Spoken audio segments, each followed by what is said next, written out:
신앙생활을 많이 하셨던, 그리고 작게 하셨던 우리 배경이 어떠하든지 저 목사인 저도요, 하나님 앞에서 저와 여러분과 같이 똑같은 공통분모를 가지고 있습니다. 그게 뭐냐면 저도 다름 아닌 하나님의 자녀라는 겁니다.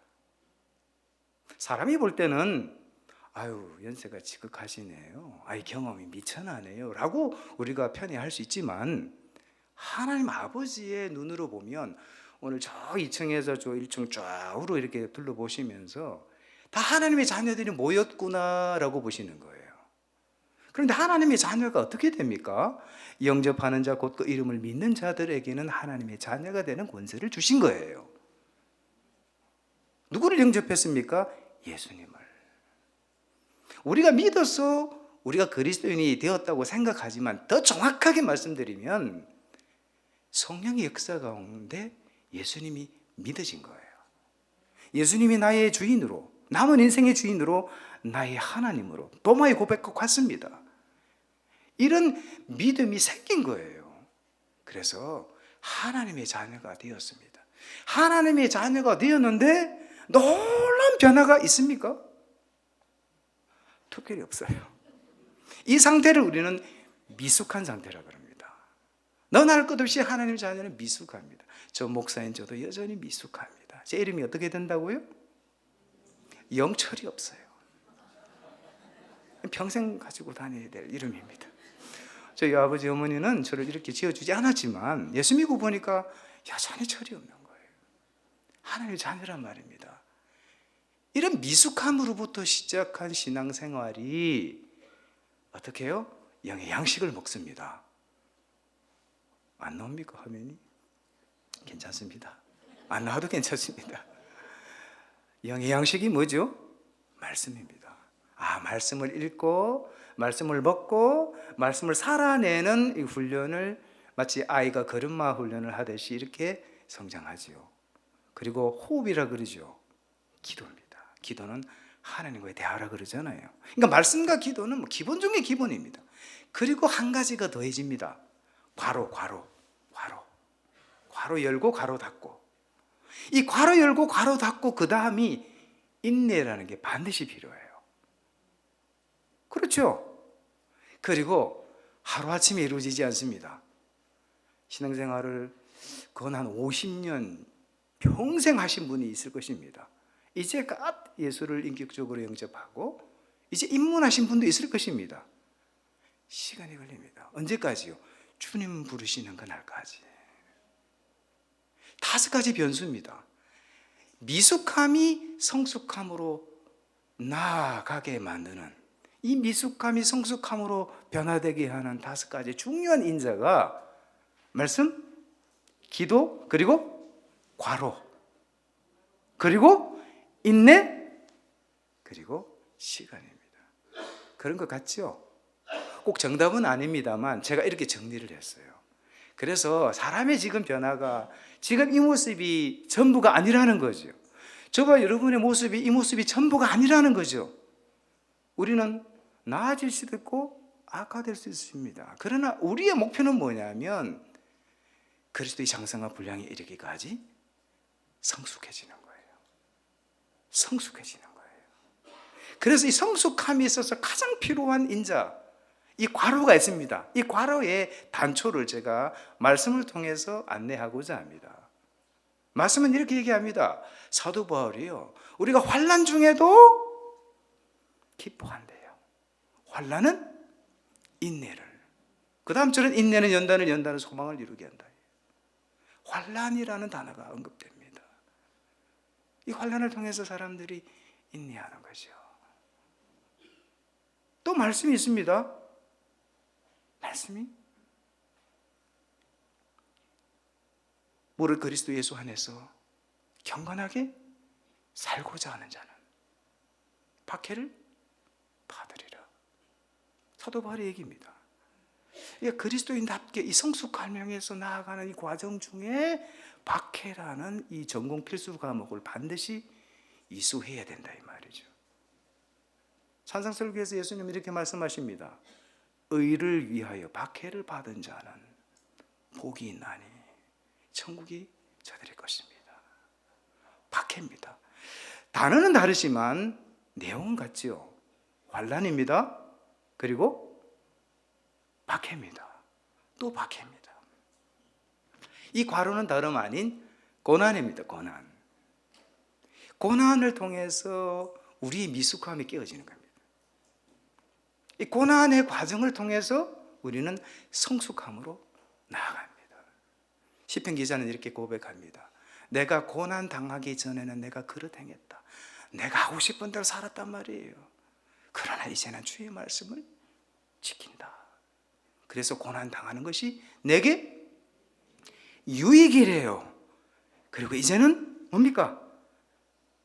주의 열례를 배우게 되었다. 어떤 사람에게서 이 고난이 무지막지할 수 있습니다. 이 고난의 강도와 현재는요, 사람마다 다 다르거든요. 그러나 이 고난의 정상에 서 계신, 자기가 시험을 받아 고난을 당하셨은즉 시험 받는 자들을 능히 도우신다고 말씀하신 그 예수님의 고난에 비하면 우리가 100이라 할지라도 예수님 앞에 가면 여전히 부족한 거예요. 오늘 본문 빌립보서 2장입니다. 이 빌립보서 2장 전에 사도 바울은 먼저 이미 이 고난에 대해서 이렇게 언급합니다. 그리스도를 위하여 너희에게 은혜를 주신 것은 다만 그를 믿을 뿐 아니라 또한 그를 위하여 무엇을요? 고난도 받게 하려 하십니다. 베드로 전서 4장 16절은 만일 그리스도인으로 고난을 받으면 부끄러워하지 말고 도리어 그 이름입니다. 예수 그리스도 이름으로 하나님께 영광을 돌리라 라고 얘기합니다. 오늘 본문이 기록된 장소는 학자에 따라 여러 견해가 있지만 그래도 정설은 에베소의 모처입니다. 사도 바울의 3차 선교 여행 중에 또 원치 않게 대적자들을 만납니다. 사도 바울의 선교 여행을 통해서 자꾸 유대교인들이 기독교인으로 개종하기 시작합니다. 유대인들의 연대가 얼마나 끈끈하냐면 흩어진 유대인들이 그 처소에서 성전세를 모아가지고 예루살렘으로 보냈단 말입니다. 그런데 점점 시간이 지날수록 성전세의 규모가 줄어들어요. 아, 이거다. 이 주 원인은 사도 바울 때문이다. 그래서 대적자들이요, 성전세 착곡이라는, 횡령이라는 제목을 씌워가지고 소아시아의 총독에게 거짓 고소를 하게 됩니다. 그때가요, AD 53년 가을 무렵입니다. 드디어 체포령이 떨어졌고 사도 바울이 체포가 됩니다. 그래서 에베소의 그 어딘가에서 수감 생활을 하고 있던 중에 빌립보 교회로부터 한 사람이 오게 됩니다. 그가 누구냐면 에바브로디도입니다. 에바브로디도가요, 성경금을 가지고 오고, 그리고 빌립보 교인들이 당신의 석방을 위해서 지금 기도하고 있습니다 라고 그 마음을 전하면서 다시 돌아갈 수가 없는 거예요. 그래서 자원에서 사도 바울의 몸종이 됩니다. 수고를 마다하지 않습니다. 그러던 중에 몹쓸병에 걸렸습니다. 거의 죽을 병에 걸렸습니다. 그런데 하나님의 은혜로 에바브로디도가 살아났어요. 그래서 이 기쁜 소식, 너무 은혜로운 소식을 빨리 빌립보 교인들에게 전해야 되겠다라는 마음으로 기록한 편지가 빌립보서입니다. 빌립보 교회는 어떤 교회냐면, 이제 앞서 사도 바울의 2차 선교 여행 때, 원래 2차 선교 여행 때 처음부터 바울의 목적지는 에베소였습니다. 소아시아의 아주 중요한 거점이거든요. 그런데 이 에베소에 가기를 원했지만 성경에는 예수의 영이 허락지 아니했다고 합니다. 그리고 드로아에 이르렀을 때에 마케도니아 환상을 보게 됩니다. 그리고 마케도니아 환상 가운데 한 사람이 이리로 들어와 그러는 거예요. 잊을 수가 없죠. 이리로 들어와라 그러는 거예요. 들어와에서. 그래서 응답을 받고 빌립보로 가게 되는데, 여러분 생각해 보십시오. 하나님의 음성이 분명했습니다. 환상까지도 봤습니다. 그러면 일사천리 복음 사역이 진행되어야 됩니다. 그런데 빌립보 첫 성에서 또 문을 만납니다. 장애물을 만납니다. 그래서 우리 말로 모실게 얻어맞습니다. 그리고 투옥되죠. 그 장면이 사도행전 16장에 나와 있습니다. 본문 다 같이 읽어주실까요? 시작.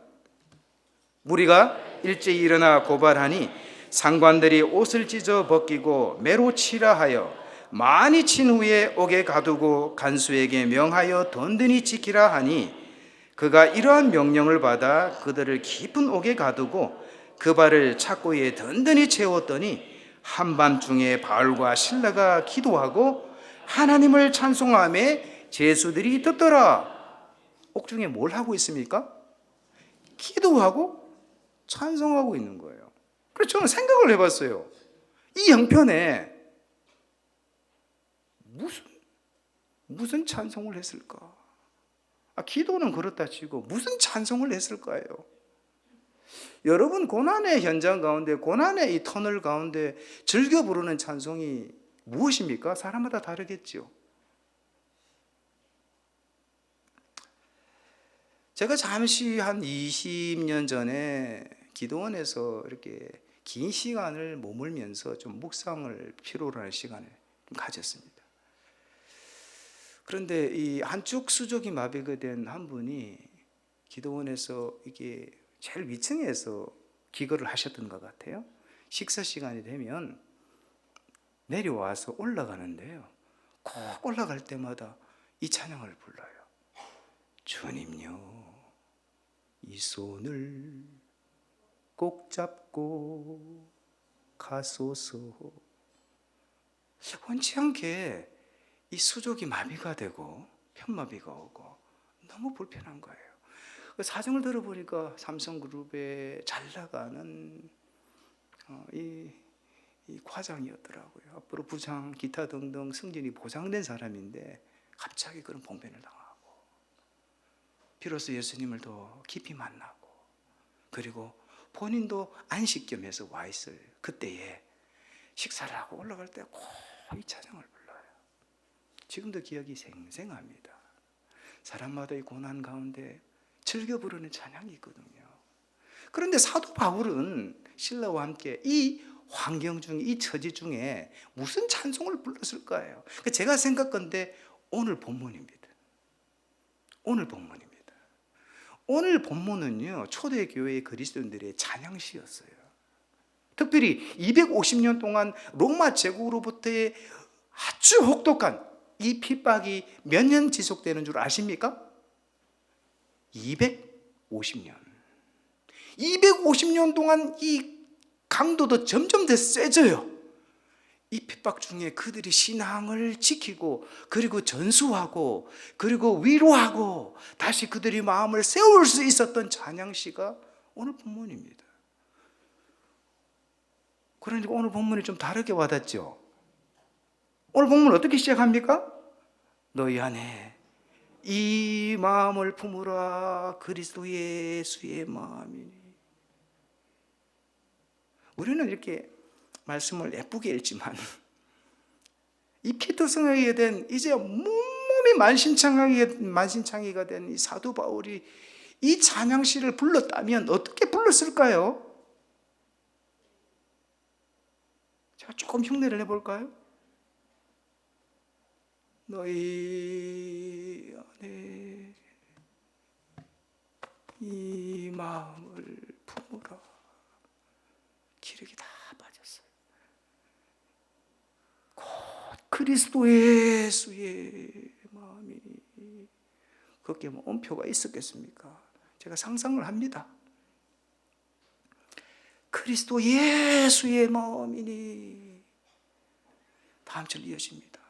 그는 근본 하나님의 본체시나 하나님과 동등됨을 취할 것으로 여기지 아니하시고 오히려 자기를 비워, 더 힘있게, 오히려 자기를 비웠다고 합니다. 케노시스입니다. 케노시스. 헬라어로는 케노시스예요. 자기 비움이에요. 이 비움은 어떤 비움이냐면 가장 높은 곳으로부터 가장 낮은 곳으로의 비움입니다. 모든 것을 가진 것으로부터 모든 것을 비우는 자리로의 비움입니다. 이 자기 비움의 정상이 뭔 줄 아세요? 이어집니다. 종의 형체를 가지사 사람들과 같이 되셨고 사람의 모양으로 나타나사 자기를 낮추시고 죽기까지 복종하셨으니 곧 십자가에 죽으심이라. 자기 비움의 최고 정상이요, 십자가의 죽음이라고요. 사도 바울은요, 십자가에 죽으신 예수님을 바라보고 있는 거예요. 고난의 현장 가운데 말로 표현할 수 없는 육체적인 고통의 상황 가운데 십자가에서 죽으신 예수님께 사도 바울의 육적인 시선, 마음의 시선이 고정되어 있습니다. 여러분, 우리 형편이 어떠하든지, 건강하든지 병약하든지, 많이 가졌든지 작게 가졌든지, 많이 배웠든지 작게 배웠든지, 하나님은요, 때를 따라 우리에게 기회를 주신답니다. 예수님께 더욱 집중하도록 하나님께서 기회를 주십니다. 이게 하나님의 은혜와 사랑이더라고요.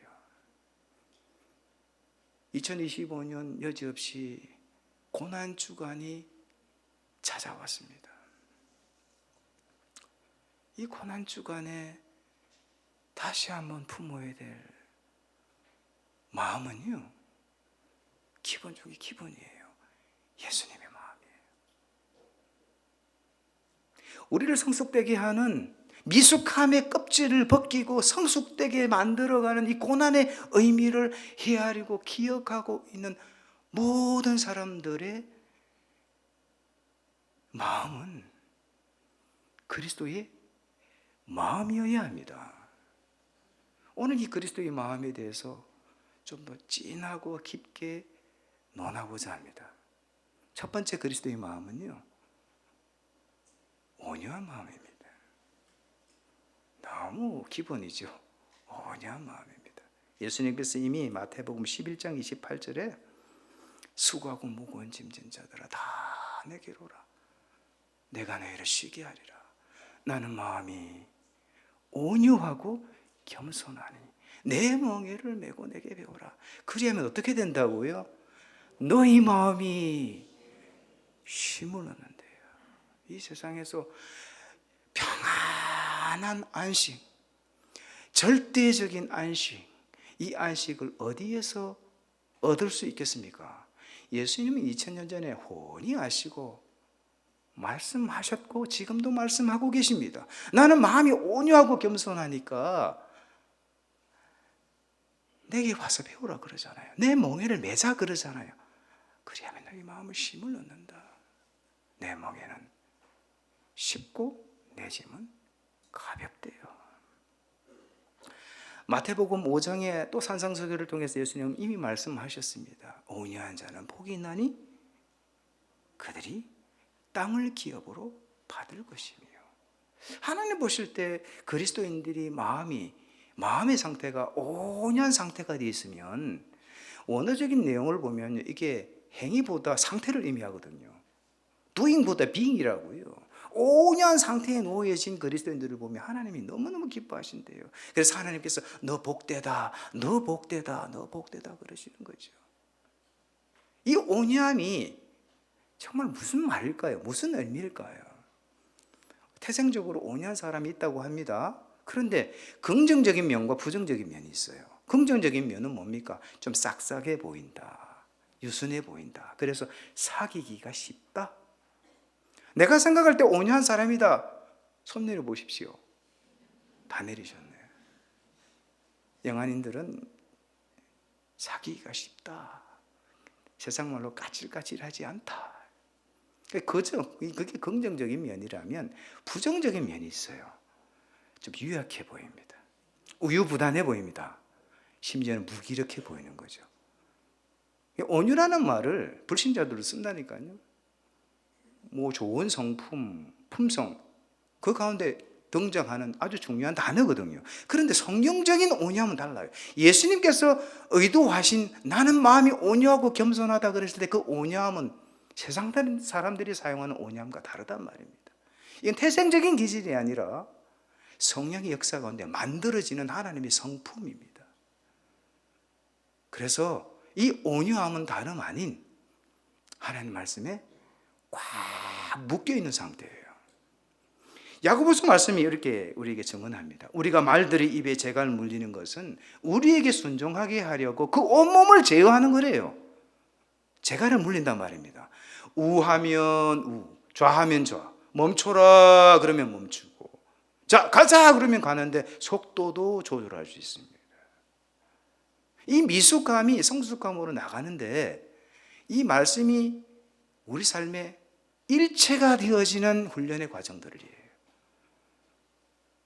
하나님 말씀이 이제 그만해라 그러면 우리가 어문짓 하다가도 예, 우리가 가고 싶지 않아 그럼에도 불구하고 하나님이 가거라 그러면 예, 왜 주저하고 머뭇거리느냐? 빨리 나가라 그러면 빨리 나가는 거죠. 나도 모르게 하나님의 말씀, 그리고 말씀의 원저자 되신 성령 하나님, 우리 안에 내주하시는 성령 하나님이 우리를 일깨우시고 지도하시고 감동시키실 때 순종하는 그와 같은 상태. 그래서 예수님은요, 한 번도 하나님의 의중을 벗어난 적이 없어요. 완전한 하나님이신 예수님이 완전한 인간으로 오셨지만 성령님을 철저히 의지하셨죠.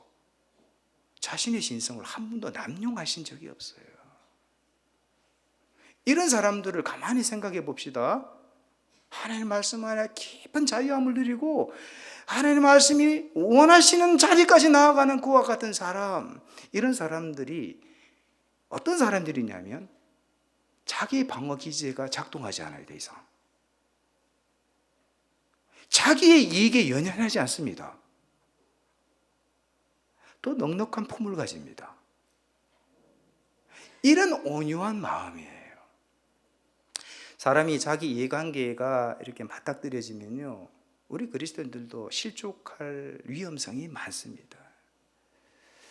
흔히 이렇게 사업하시는 분들이 원치 않게 또 살아야 되니까 또 갈등의 고리를 만들어내고, 또 세상 사람들이 보는 그리스도인들의 이 도덕성의 수준이 뭐 회자되는 그 현장 사건들을 보면 교회 적을 두고 있는 흔히 그리스도인들이라는 사람들이 많이 연루되어 있어요. 그래서 덕이 안 될 때가 많습니다. 우리는 연약하니까요. 미숙하니까.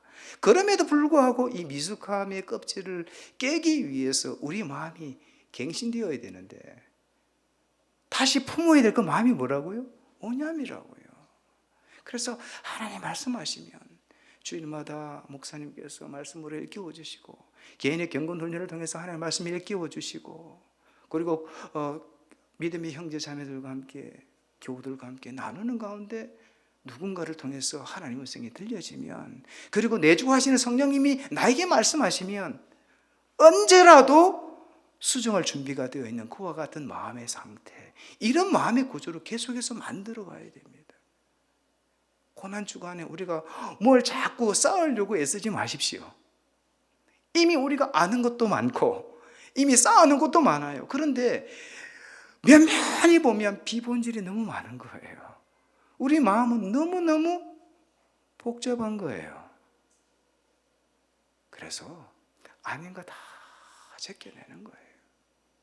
그리고 하나님의 말씀만이 내 삶을 온전히 지지하고 하나님의 말씀만이 내 삶을 온전히 인도하시는 이 원칙이 내 삶 가운데 세워지는 거예요.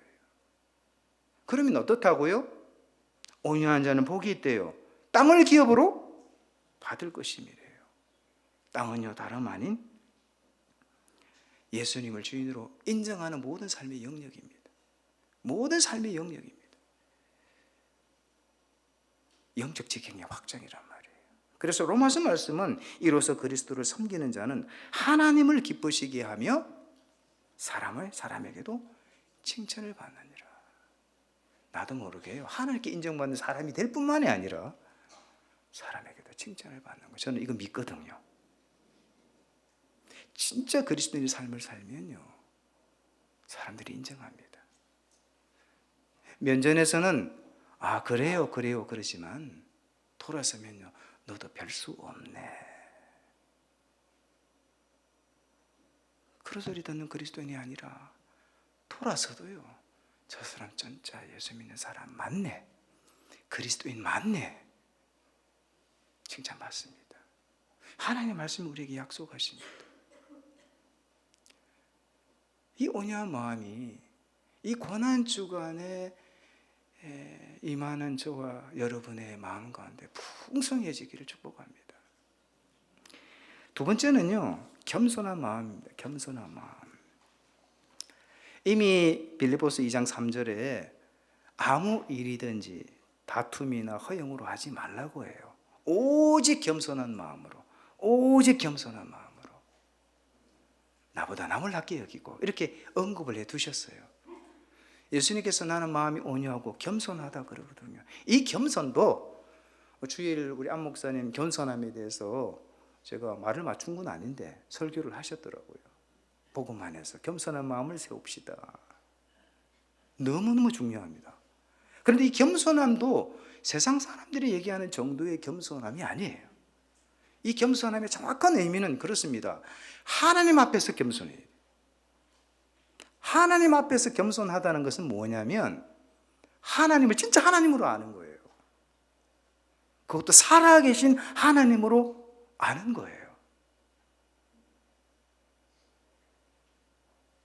들어서 아는 게 아니라 이제 아는 거예요. 1 더하기 1은 얼마입니까? 2. 아는 거예요. 누가 뭐하라 그래도 1 더하기 1은 2예요. 하나님을 이제는 아는 거예요. 들어서 아는 게 아니라 내가 아는 거예요. 마치 아버지가 자식을 아는 것처럼, 엄마가 자녀를 아는 것처럼 내가 하나님을 아는 거예요. 하나님을 창조주 하나님으로 아는 거예요. 나를 만드신 창조주 하나님으로 아는 거예요. 그분은 지금도 살아계신 하나님이라는 것을 아는 거예요. 이런 사람이 대단히 겸손한 사람입니다. 나는 무엇입니까? 하나님이 만드신 피조물이에요. 피조물이에요. 그 언젠가 하나님이 나를 부르실 때, 만드신 분이 나를 부르실 때 나는 언제든지 가야 됩니다. 이 땅 가운데 살아가면서 이 땅을 전부로 여기지 않습니다. 하나님 부르시면 언제든지 갈 준비를 하고 간 사람, 대단히 겸손한 사람입니다. 다음은요, 사람 앞에서 겸손한 거예요.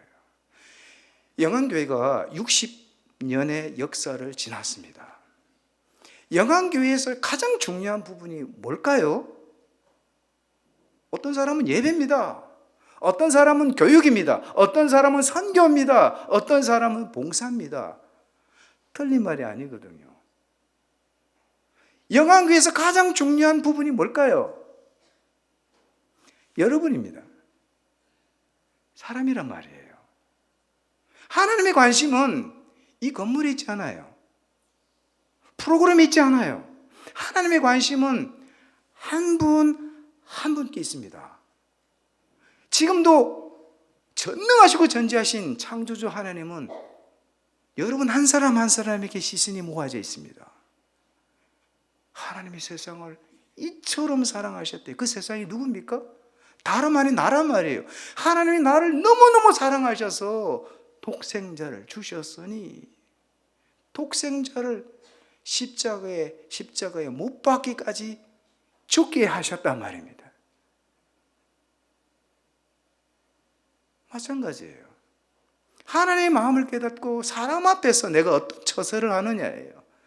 하나님의 형상과 인격적인 존재로 지원받는 사람을 존중하는 마음이 있는가?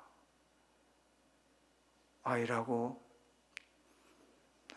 가난한 자라고, 못 배운 자라고, 배경이 약하다고? 아니에요. 하나님의 마음은요, 한 사람 한 사람에게 모아져 있습니다. 그러니까 사람 앞에 어떤 태도, 어떤 처세를 하는가를 보면 저 사람이 얼마나 겸손한가 아닌가를 알 수 있습니다. 예수님의 십자가 사건은요, 편애가 없습니다. 모든 인류를 위한, 저와 여러분을 모두를 위한 은혜의 사건이거든요. 나는 마음이 오냐고 겸손하다. 여러분, 사람 사랑하는 마음을 얼마나 품고 계십니까? 사랑하는 아내, 사랑하는 남편, 사랑하는 자녀를 하나님의 마음으로 얼마나 품고 계십니까? 아니, 이웃, 마음에 들지 않는 이 사람 저 사람을 얼마나 품으려고 하십니까? 이 고난 주간에 우리의 중심을 보신다니까요. 뭘 더하기보다 여전히 미숙한 상태에 놓인 내 마음의 밭을 헤아리고 이 겸손한 마음을 하나님께서 다시 세우기를 원하시는 거예요. 또 어떤 겸손함입니까? 사물 앞에서의 겸손입니다. 여러분 지금 입고 있는 옷이라든지 여러분 육신에 부착된 모든 것들이 각자의 몫이지요. 각자의 재산 목록입니다. 그런데 여러분의 존재가 누구 것입니까? 예수님 것입니다. 예수님의 것이라고요. 내가 살아있음으로 부속된 모든 것들은요, 사실은 내 몸이, 내 삶이 예수님 건데, 부속된 모든 것들은 사실은 주님 거예요. 소유권이 이제는 내 것이 아닙니다. 더 정확하게 말씀드리면 이 소유권이 어둠의 권세 아래에 놓여 있다가 이 존재 양식이 변해버린 거예요. 하나님의 소유로 변화된 거예요. 하나님의 소유가 된 거예요. 하나님의 소유가 된 예수님을 믿는 모든 그리스도인들의 삶에 부속된 허락된 모든 자원들은 내게 아니라는 거예요. 그래서 겸손한 사람은요, 사용권까지도 따집니다. 소유권은 기본이고요, 사용권까지도 따집니다. 어떻게 하면 하나님의 계획과 목적대로 사용할 것인가? 자녀는 어떻습니까? 내 방식, 내 기호, 내가 못다 이룬 꿈을 실현하는 대리만족의 대상이 아니라 어떻게 하면 내 자녀를 하나님이 원하시는 그런 하나님의 자녀로 세울 것인가, 돌볼 것인가? 내 자녀도 위탁해 주셨거든요. 이 모든 것들을 대하는 나의 태도는 어떤가예요? 내가 얼마나 겸손한 사람인가? 시간은 어떻습니까? 여러분의 계획은 어떻습니까? 그러니까 예수 믿고 나서부터 이전에는 전혀 문제되지 않았던 것들을 하나하나씩 수정해 나가는 거죠. 수정해 나가는 거죠. 그래서 나도 모르게 겸손한 사람으로 변화되어 가는 거예요. 야고보서 4장 6절에 그러나 더 큰 은혜를 주시나니 그러므로 일렀으되 하나님이 교만한 자를 물리치시고 겸손한 자에게 은혜를 주신다 하였느니라. 살아계신 하나님은요, 겸손한 마음을 품고 살아가는 사람들을 절대 외면치 않으십니다. 내 마음의 구조, 내 마음의 밭이 혁명적으로 또는 지속적으로 변화되어가는 그리스도인들의 남은 생을요, 반드시 책임지십니다. 그리고요, 손가락질밖에 하지 않으십니다. 하나님의 은혜를 주신다고 약속하셨어요. 이제 마지막 다시 품어야 될 마음, 세 번째인데요, 사랑하는 마음이에요. 이 온유한 마음, 겸손한 마음, 사랑하는 마음은 너무너무 기독교에서는 진부한 너무너무 고전적인 얘기들이거든요. 그런데 여러분 아십니까? 미숙한 자는요, 상부를 쫓아요. 성숙된 자는 원리를 쫓는답니다. 프로가 왜 프로냐면 기본에 너무너무 충실하거든요. 아마추어는요, 해도 되고 안 해도 돼요. 그런데 프로들은요, 기본을 얼마나 많이 다지는지 모릅니다. 제가 태어나서 처음으로 대전 월드컵 경기장에 가봤습니다. 사연이 있습니다. 한 아이가 저 아이의 도움을 필요로 해서 같이 동석을 해야 된다고. 그래서 아주 선수들이 보이는 앞자리에, 그것도 좌석 비용이 꽤 되더라고요. 그래서 저까지 표를 끊어가지고 칠레 경기, 국제 경기를 봤어요. 근데 막 손흥민도 보이고 막 우리 TV에서는 보는 프로 축구 선수들이 보이는데요. 국가대표 선수들이 보이는데, 그런데 1시간 전부터 저쪽 질주하면서 훈련을 하더라고요. 저래가지고 본 게임에서 체력이 남아 돌겠나 싶었는데, 그 풀로 45분 뛰고 또 45분 연장전까지 가면 연장전 해야 되잖아요. 그러면 이게 이 필드에 나간 선수는 그렇다 치더라도 후보들은 뭡니까? 후보들이 놀라운 거는 1시간 같이 연습하고요, 전반전 45분 동안 그 옆에 있는 그 있잖아요, 트랙 똑같이 뛰면서 훈련을 하더라고요. 혹시라도 내가 5분이라도 투입될까 준비하고 있는 거죠. 그때 황의조 선수를 봤거든요. 제가 지금 투입될 준비를 하고 있는 황의조 선수를 봤어요. 그런데 전반 45분 동안 필드에 나가지 못한 선수가 뛰다가 후반전에도 또 똑같이 훈련을 하는데 게임이 끝났어요. 후보인데도요, 기본의 기본을 가지고 있는 거죠. 성숙된 자는 원리를 쫓습니다. 이 세 번째, 사랑하는 마음이에요. 요한일서 4장 8절에 사랑하지 아니하는 자는 하나님을 알지 못하나니 이는 하나님은 사랑이십니다. 하나님 사랑이 많은 분입니까? 아니에요. 하나님은 사랑 그 자체예요. 하나님은 지혜가 많으신 분이 아니라 하나님 지혜 그 자체예요. 마찬가지, 하나님은 사랑 그 자체예요. 존재 자체가 사랑이에요.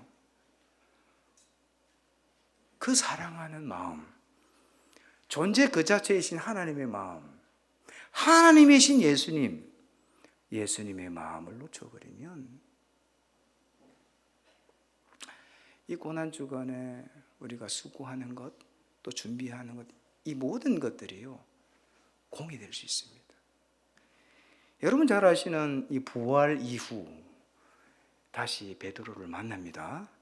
요한복음 21장 15절 17절을 보시면 긴 글인데요, 그들이 조반을 먹은 후에 예수께서 시몬 베드로에게 이르되 요한의 아들 시몬아, 내가 이 사람들보다 나를 더 사랑하느냐? 영어로는 Do you love me more than these people? 이 사람들보다 나를 더 사랑하느냐? Do you love me? 너무 쉽죠? 사도 베드로의 고백이 그렇습니다. 이르되 주님 그러하나이다. Yes, I do. I love you. I love you. 그리고 16절은 두 번째 이르시되 요한의 아들 시몬아, 네가 나를 사랑하느냐 하시니 이르되 주님 그러하나이다. I love you. 세 번째 이르시되 요한의 아들 시몬아, 내가 나를 사랑하느냐 하시니 주께서 세 번째 내가 나를 사랑하느냐 하심으로 베드로가 근심하여 이르되 주님 모든 것을 아시오며 내가 주님을 사랑하는 줄 I love you. 주님께서 하시나이다. 너무 잘 하시는 말씀이에요. 세 번 부인했고 세 번 예수님께서 물으셨어요. 그런데 한글 성경이 표가 안 나요. 영어 성경도 love me, love you 표가 안 나요. 그런데 헬라어는 구분이 됩니다. 사랑 그러면 흔히들 에로스가 있습니다. 연인 간의 사랑, 필리아 우정입니다. 친구 간의 사랑입니다. 스토르게는 뭐냐면 엄마가 자녀, 아이를 향한 사랑이거든요. 내리사랑이에요. 그리고 이 성경에는요, 사랑을 표현할 때 아가페 사랑을 씁니다. 아가페 사랑은 하나님만이 주실 수 있는 사랑이거든요. 하나님이 우리를 사랑하신다 그럴 때 그 사랑이에요. 그래서 헬라어 원어는 이렇게 묻습니다. 예수님께서 아가파스메 이렇게 해요. 너 나 아가페 사랑으로 사랑해? 좀 다르죠. 그때 베드로의 고백이 뭔 줄 아세요? 필로세입니다. 필리아 사랑을 씁니다. 당신을 사랑하는데 지금 생각해 보니까 내가 무슨 낯짝으로 예수님을 부인했는데 너무 부끄러운 거예요. 내가 우정 정도로밖에 사랑을 못했고 지금도 그렇습니다. 두 번째 예수님께서 물으십니다. 아가파스메? 베드로의 대답이 어땠을까요? 필레이스, 필로스입니다. 필로스. 두 번째 대답도 똑같아요. 그런데 세 번째 예수님께서 어떻게 물으시냐면 필레이스메? 그래요. 아가파스메라고 묻지 않고 필레이스메? 그래요. 너 나 사랑하는데 그러면 우정 정도라도 사랑하니? 그때 베드로가 뭐가 훅 들어오는 거예요. 근심하여 대답합니다. 그때 베드로의 고백이 대답이 무엇이었을까요? 필로스입니다. 베드로의 대답은 한결같았어요. 그런데 예수님의 질문은 달라졌어요. 이게 하나님의 눈높이입니다.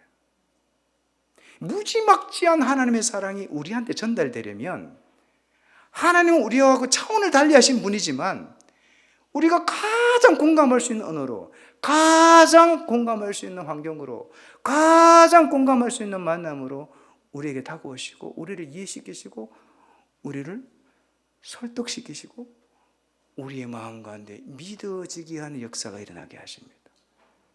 여러분, 이게 사랑이에요. 나는 변하지 않고 내 자식이 변해야 돼. 나는 변하지 않고 씨월드가 변해야 돼. 나는 변하지 않고 저 집사가 변해야 돼. 나는 변하지 않고 저 이웃이 변해야 돼. 아니에요. 그 사랑 아니에요. 제가 아주 특별한 경험을 했어요. 금년 설 연휴 4일 동안요. 여러분, 이 전기 콘센트를 플러그 인하면 어떻게 됩니까? 사람이 죽어요. 잡고 있으면. 감전이 되면. 전류가 그냥 흘려 들어오잖아요. 제가 하나님의 사랑과 은혜, 하나님의 은혜와 사랑의 이 벽에 있는 이 콘센트에 플러그인이 돼버렸어요. 제가 말씀드렸죠. 금년 저도 20년 차가 됐거든요. 만 20년이 됐어요. 제가 20년 동안 뭘 했지라고 기도하면서 묵상 중에 이건 주체할 수 없이 하나님 은혜의 사랑에 이 감전이 되니까요. 그때부터 눈물이 나기 시작하는데 제가 4일 동안 울었어요. 아침, 점심, 저녁으로 울었어요. 그래서 한 이틀 울다 보니까 사람이 눈물을 흘려서 눈이 붓는 게 이렇구나를 경험했어요. 사람들이 찾아오려고 그러는데 제가 사람을 맞이할 수가 없어서 제 상황을 설명을 하고 제가 상황이 이러니까 다음에 만납시다.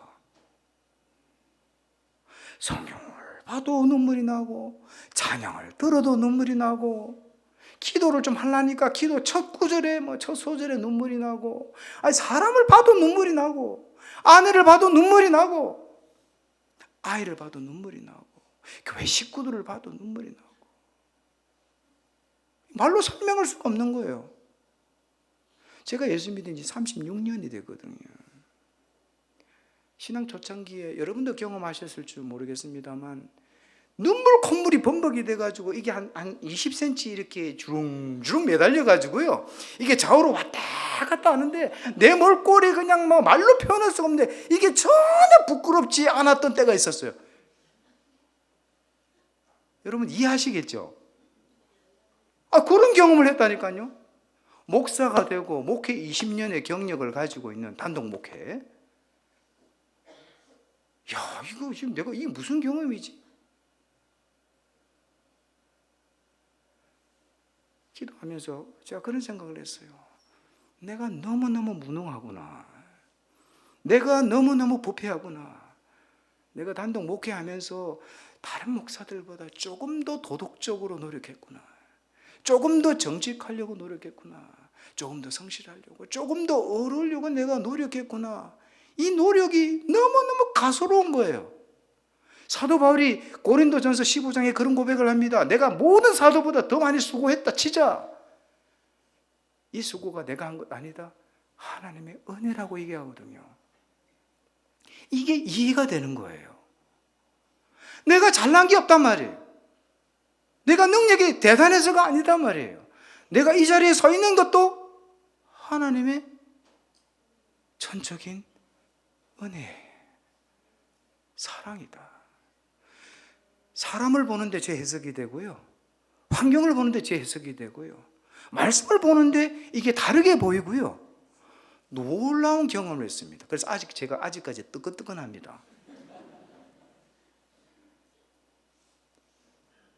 저를 이렇게 또다시 만지시고 변화시키신 살아계신 하나님, 여러분 잘 가르치고 열심히 살면 우리의 신앙의 급수가 세워진다고 생각하는데 사람이 그런 존재가 아니더라고요. 하나님의 은혜와 사랑에 빠지면 않고 없는 찐빵이에요. 끝은 그럴듯한데요, 실상은 나도 변화시키지 못하고 그 누구도 변화시키지 못하는 형편없는 모습이단 말이에요. 이런 찬양이 있죠. 천사의 말을 하는 사람도 사랑 없으면 소용이 없고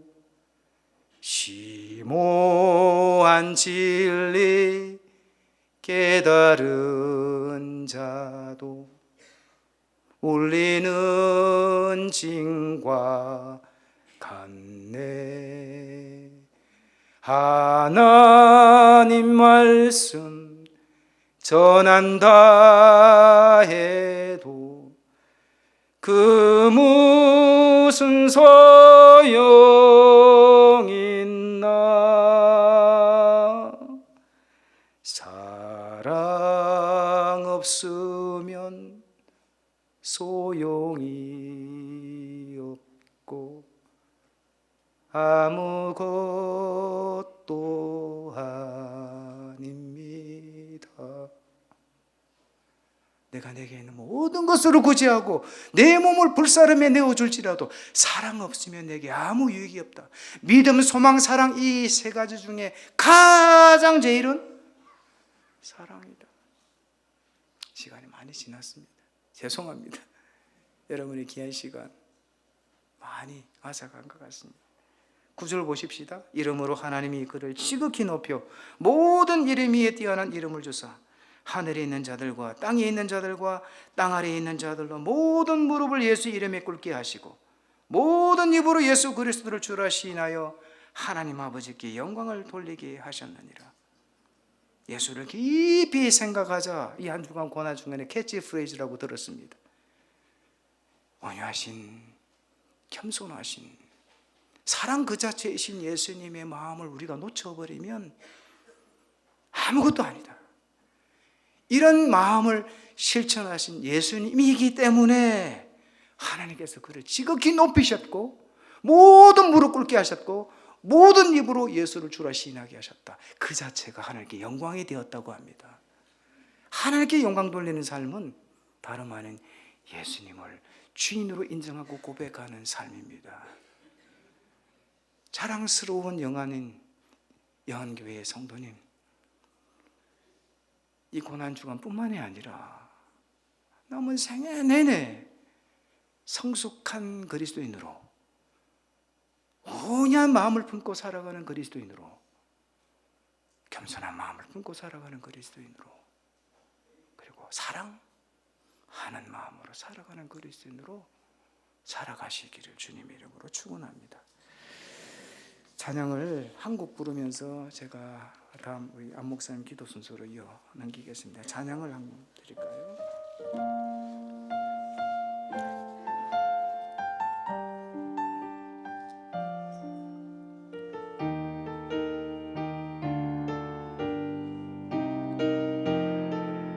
나의 평생에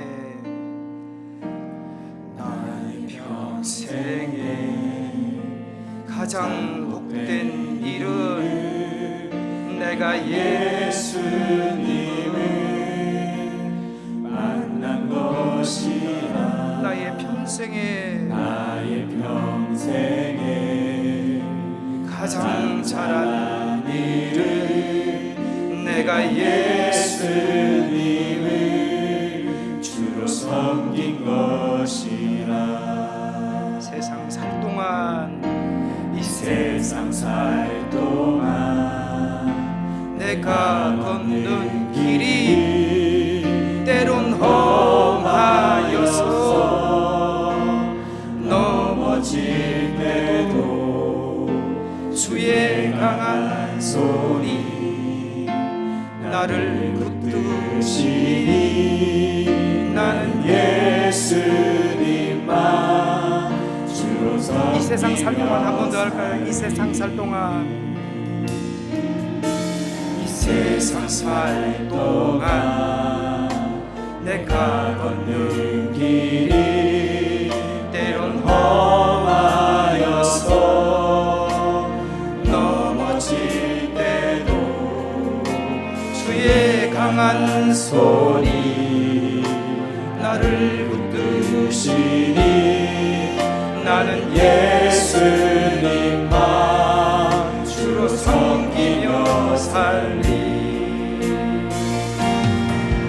나는 주를 섬기는 것에 후회가 없습니다.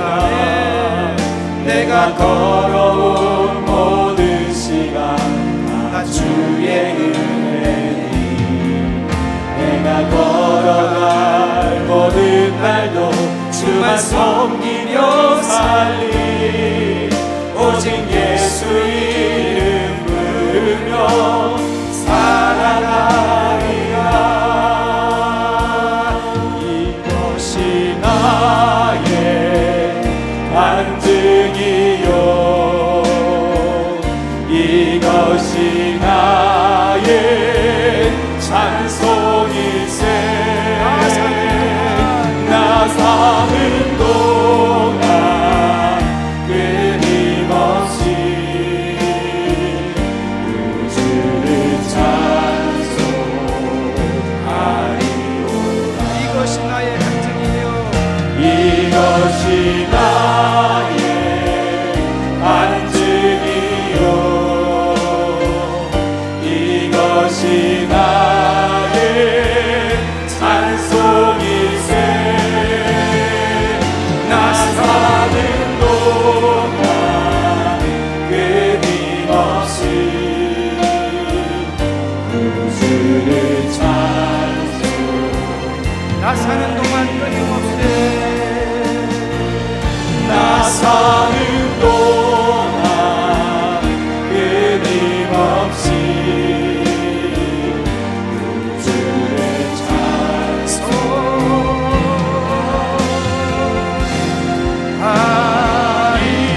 찬송하리로다. 계속해서 첫날입니다. 우리 마음을 돌아보시고 함께 기도하시기를 바랍니다. 우리 마음이 얼마나 왜곡되어 있는지, 얼마나 부풀어 있는지, 얼마나 삐뚤어져 있는지 정직하게 살아계신 하나님 앞에 나의 마음을 돌아보며 하나님 이 고난 주간에 이 기본을 다시 한번 세우기를 원합니다. 하나님 온유한 마음으로 충만하게 해주시옵소서. 하나님 겸손한 마음으로 충만하게 해주시옵소서. 그리고 사랑하는 마음으로 충만하게 해주십시오라고 간절하게 기도하시겠습니다. 기도하시겠습니다. 하나님 그렇습니다. 하나님 주님의 마음을 가운데 아버님 아버지 주님께서 오늘 가운데 하나님 귀한 말씀 주시니 감사합니다. 하나님 아버지 우리가 주님의 마음을 보고자 되기를 원합니다. 아버지 하나님 오늘 말씀을 통하여서 내 주님을 향한 주님의 마음이 무엇인지를 다시 한번 생각해 보게 됩니다. 주님 우리가 주님의 마음을 묻기 원합니다. 우리를 긍휼히 여기사 온유한 마음으로 하나님 죄인이었던 우리를 있는 모습 그대로 하나님 속도 없이 사랑하시고 용납하시고 품어줘서 주님의 마음을 알아가기를 원합니다. 아버지 하나님 우리 마음속에 주님의 마음을 잘한다고 말하고 있지만 정작 그 마음을 잃은 채 내 삶에 내가 중심이 되어 살아가고 있습니다. 너무나 이 모습이 부끄럽습니다. 주님 아버지 여전히 내가 연약하고 이기적이기 때문에 십자가 앞에 서는 것 너무 두려운 존재이지만 하나님 이 시간 간절한 마음을 구합니다. 변함없는 사랑 우리를 사랑하신 주님의 마음 나를 기다려주신 주님의 마음을 내가 닮아가기 원합니다. 주님 닮아 주님의 마음을 닮아가게 하여 주소서. 주님의 마음을 품게 하여 주소서. 아버지 하나님 시간 이 고난 시간 살아가는 시간 되게 하시고 주의 마음을 품고 살아가게 하시고 십자가의 은혜를 아는 자답게 그대를 잊지 않고 살아가길 원합니다. 나를 끝까지 포기하지 않으시고 사랑하셨던 주님의 사랑을 내 마음속에 닮아가길 원합니다. 주의 온유한 마음을 부어주옵소서. 하나님 끝까지 나다니셨던 하나님 주님의 겸손을 담게 하여 주옵소서. 하나님 모든 사람을 조금은 사랑하는 아가페의 그 마음을 하나님 나에게 허락하여 주옵소서. 다시 우리가 모두가 복음 앞에 서서 주님이 걸어가신 그 십자가에게 예수에게를 순종하며 살아갈 수 있는 복음의 사람이 될 수 있도록 하나님 도우시기를 원합니다. 아버지 하나님, 우리가 주님을 처음 만났던 그 시간들을 마음에 생각해 봅니다. 주님, 우리가 이 고난 중을 보내며 하나님 주님이 나를 얼마나 사랑하셨는지를 다시 한번 깊이 묵상하길 원합니다. 하나님, 나 같은 존재를 얼마나 주님이 끝까지 포기하지 않으셨던 그 주님의 마음을 내가 닮아가고 알아가기 원하오니 아버지 도와주시옵소서. 아버지, 우리가 정말 살아가는 것이 주님의 은혜를 마음에 수함합니다. 간절히 마음에 구합니다. 하나님 도우셔서 아버지 이 모든 것 속에서 하나님 우리가 은혜의 역사하시는 주의 마음을 볼 수 있게 도와주시길 원합니다. 아버지 하나님 함께하여 네, 우리 계속 기도할 때에 오늘 말씀을 통해서 주신 마음이 무엇입니까? 우리의 주님을 향한 처음 사랑, 처음 마음을 다시 우리 회복할 수 있도록 이 시간 구합시다. 주님, 내가 주님을 처음 만났던 그때를 다시 한번 생각해 봅니다. 나라는 존재 그 자체를 사랑하시고 있는 모습 그대로 나를 용납해 주시고 품어주셨던 주님의 그 사랑, 그 온유함, 그 겸손함, 내가 그것을 생각할 때 내가 어찌 나의 나된 것을 주장하고 그걸 말할 수 있겠습니까? 오늘 시간, 우리 이 시간 우리 안에 내주하고 계신 성령 하나님께서 우리 가운데 그동안 잊고 있었던 주님을 향한 이 마음을 다시금 회복할 수 있도록 구합시다. 하나님, 내 안에 이 십자가 복음 앞에 서 있는 내 마음 가운데 주의 사랑을 생각하면 주 앞에 엎드려 고백하며 눈물로 하나님 앞에 그 사랑을 아뢰었던 그 마음을 다시 한번 회복할 수 있도록 하나님 십자가의 그늘을 날마다 내 마음 가운데 새롭게 하여 주옵소서.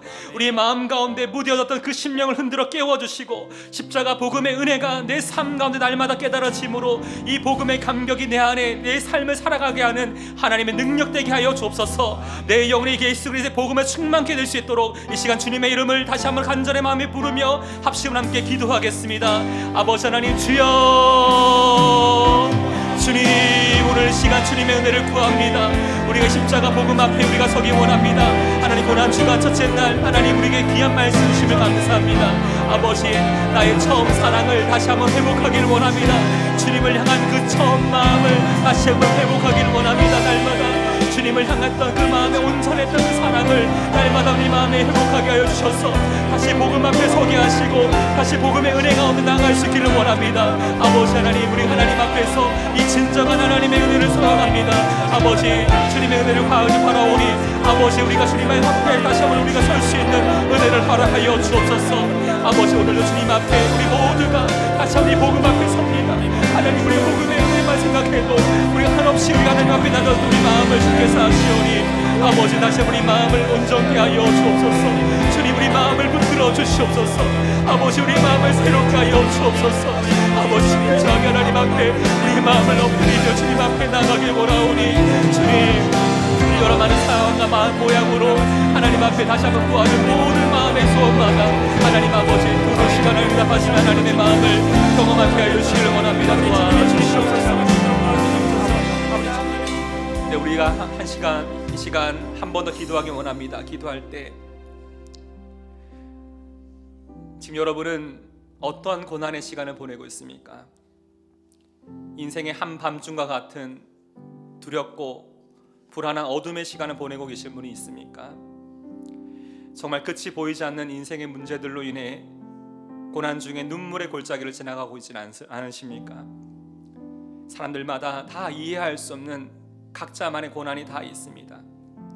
육신의 질병과 연약함으로 괴롭고 지쳐있는 마음, 재정의 어려움과 압박으로 가슴이 답답해진 마음, 가족과의 관계 속에서 말할 수 없는 그 상처와 아픔을 겪기도 합니다.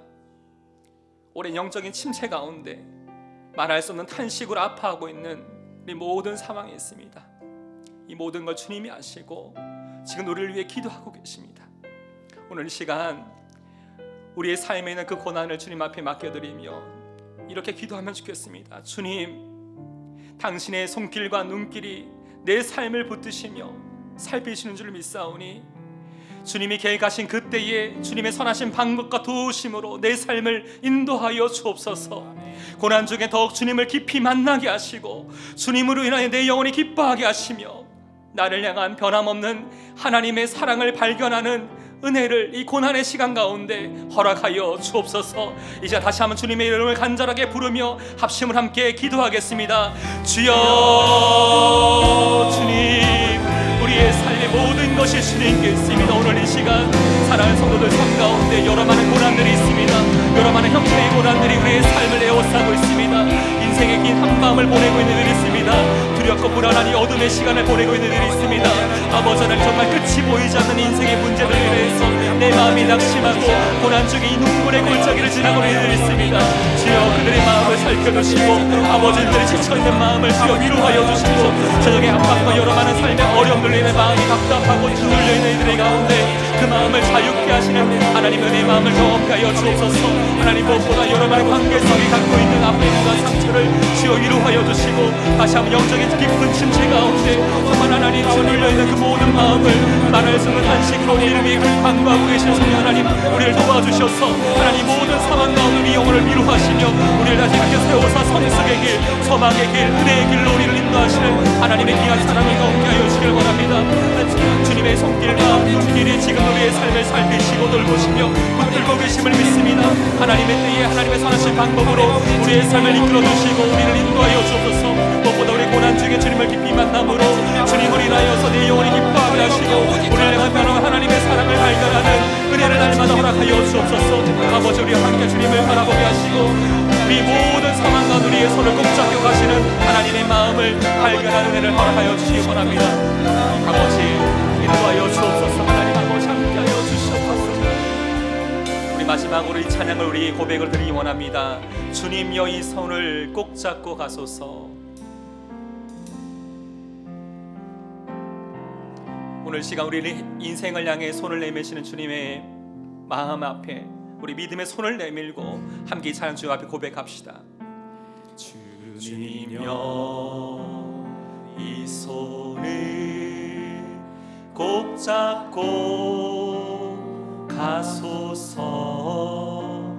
약하고 피곤한 이 몸을 폭풍우 흑암속 해치사 빛으로 손잡고 날 인도하소서. 다시 한번 고백합니다. 주님여 이 손을 꼭 잡고 가소서. 주님여 이 손을 꼭 잡고 가소서. 약하고 피곤한 이 몸을 폭풍우 흑암속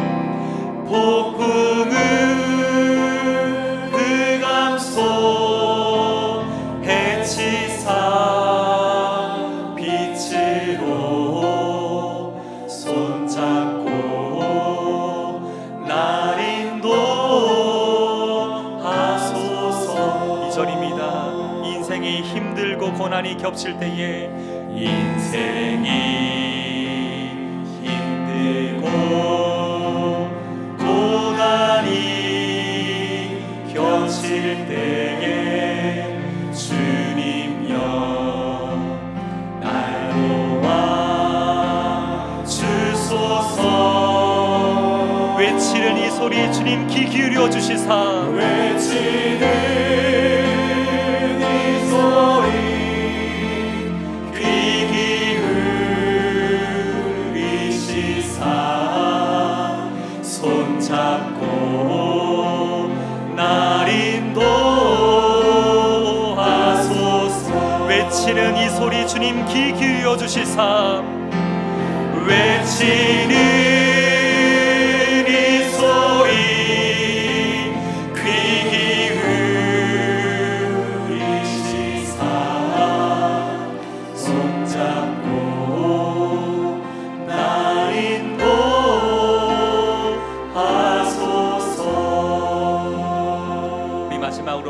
개인의 기도로 나갈 텐데, 여러분 지금 여러분이 안고 있는 마음을 짓누르고 있는 고난의 상황이 겹치고 있는 그 일들 그냥 돌아가지 마시고 주님께 우리의 믿음의 손을 들고 내밉시다. 주님, 내 손 좀 잡아주십시오.